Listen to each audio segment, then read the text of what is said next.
Welcome in world to the game of EVE Online. EVE Online is a massively multiplayer online game, a role-playing game. The first thing to notice is the complex interface, which is actually, when you first start playing this game, quite daunting. In this game we have our avatar, our gateway to this virtual universe. We have a number of communication channels. For example, I'm a member of a corp, which is like a league group, the players that I actually interact with mostly, which is actually this window here. It's interesting to note that one of the first things you're confronted with is to download TeamSpeak, so you can communicate verbally with other players around the world.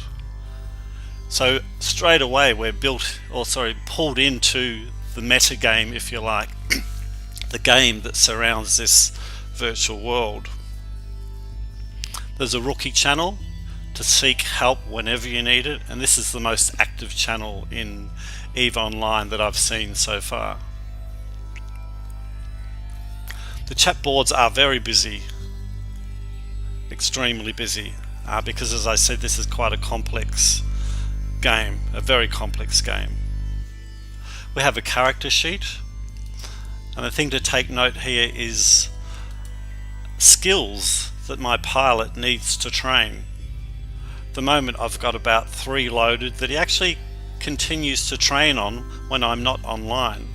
So EVE Online is quite unique in that sense, in that training can be passive from the perspective of the player, and when you're logged off the game, your inline or in-world avatar still keeps training on these skills. I have an inventory that I've collected as I play the game.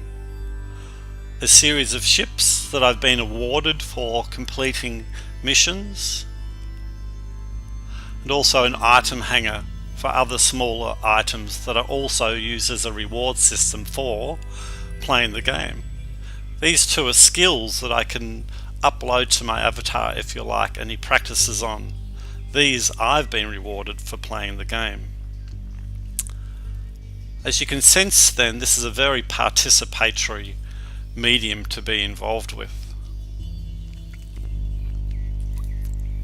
Let's have a watch as I venture out of this dock area and take my ship out into space. It's worth thinking about that some commentators see games as a unique and new form of media, and in many respects this in-game experience feels like a new art form.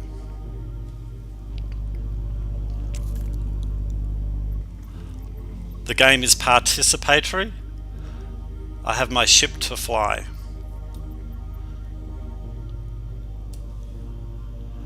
What I can do is set some destinations, for example to a distant Stargate. I can align to that Stargate,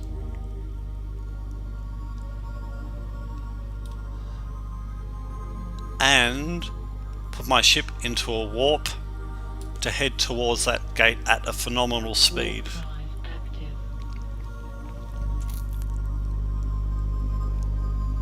In this game we do get a sense of competition, challenge, exploration, fantasy, goals, interaction with other players.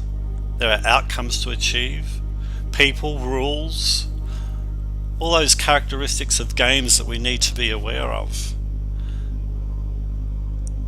In the end, it's a very safe place to play and experiment.